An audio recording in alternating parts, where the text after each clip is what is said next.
Assalamualaikum warahmatullahi wabarakatuh. Nama saya Anggita Gifty Suci Ayuni dari kelas 11 MIPA 1 nomor absen 5. Di sini saya akan menjelaskan tentang siklus menstruasi pada wanita. Pengertian menstruasi. Menstruasi adalah pendarahan secara periodik dari uterus atau rahim yang disertai dengan pelepasan endometrium atau lapisan terdalam rahim. Menstruasi terjadi jika ovum tidak dibuahi oleh sperma. Oleh karena itu, perempuan yang sedang hamil tidak akan mengalami menstruasi karena ovumnya sudah dibuahi oleh sperma. Sementara itu, ovulasi adalah peristiwa pelepasan ovum berupa oosit sekunder dari ovarium atau indung telur.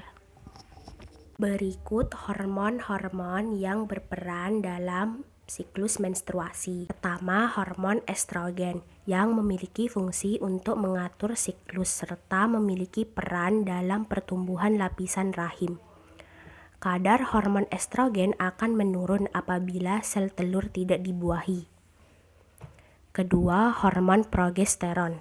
Selain dapat memicu lapisan rahim dapat menebal, hormon ini juga dapat mencegah terjadinya kontraksi pada otot rahim, yang mengakibatkan sel telur tidak dapat menempel. Ketiga, hormon luteinizing atau LH. LH dapat membantu untuk merangsang ovarium menghasilkan estrogen. Yang keempat, hormon perangsang folikel atau FSH. Hormon FSH ini berperan dalam membantu folikel untuk tumbuh dalam ovarium serta melepaskan sel telur. Yang terakhir, hormon pelepas gonadotropin atau GnRH. Hormon GnRH ini memiliki peran dalam mengendalikan serta merangsang pelepasan FSH dan juga LH. Siklus menstruasi. Pertama, fase menstruasi. Fase menstruasi terjadi apabila ovum tidak dibuahi oleh sperma, sehingga korpus luteum atau massa jaringan kuning di dalam ovarium akan menghentikan produksi hormon yang bernama estrogen dan progesteron.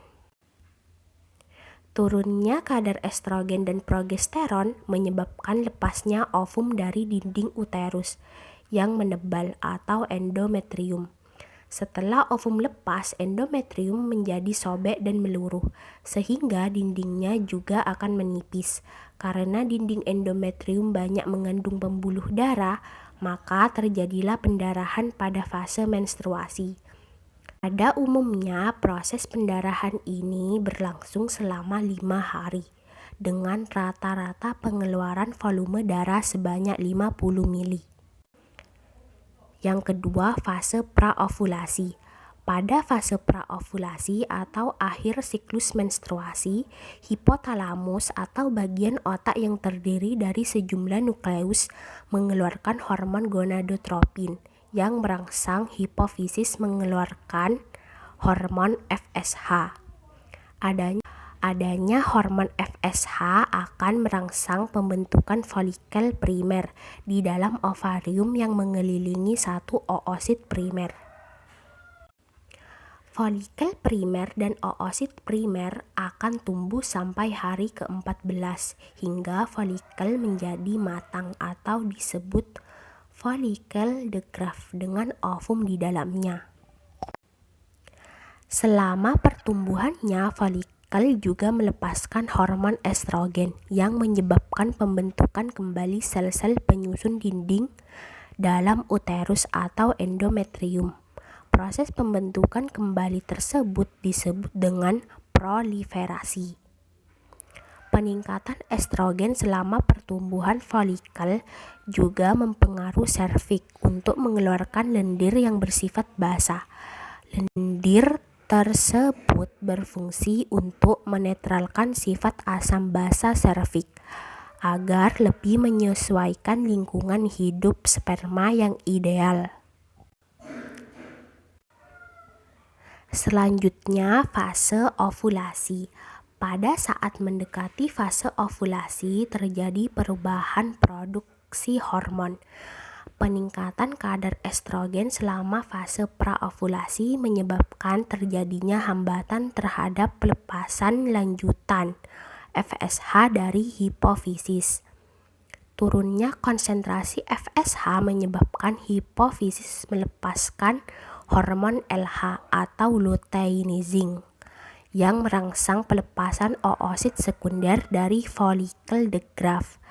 Kondisi tersebut disebut ovulasi, yaitu saat terjadi pelepasan oosit sekunder dari folikel de Graaff dan siap dibuahi oleh sperma.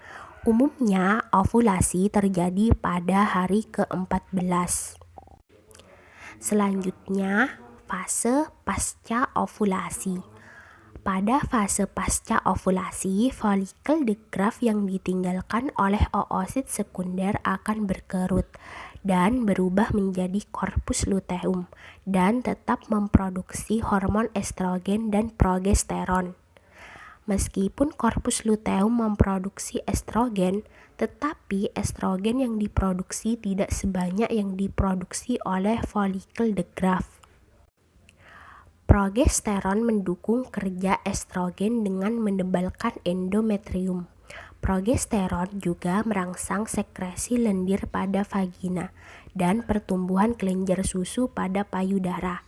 Keseluruhan fungsi tersebut berguna untuk menyiapkan implantasi zigot pada uterus bila terjadi pembuahan atau kehamilan.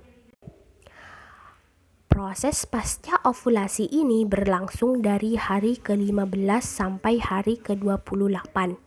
Namun, bila sekitar hari ke-26 tidak terjadi pembuahan, korpus luteum akan menua, berubah menjadi korpus albikan, sehingga tidak menghasilkan hormon lagi.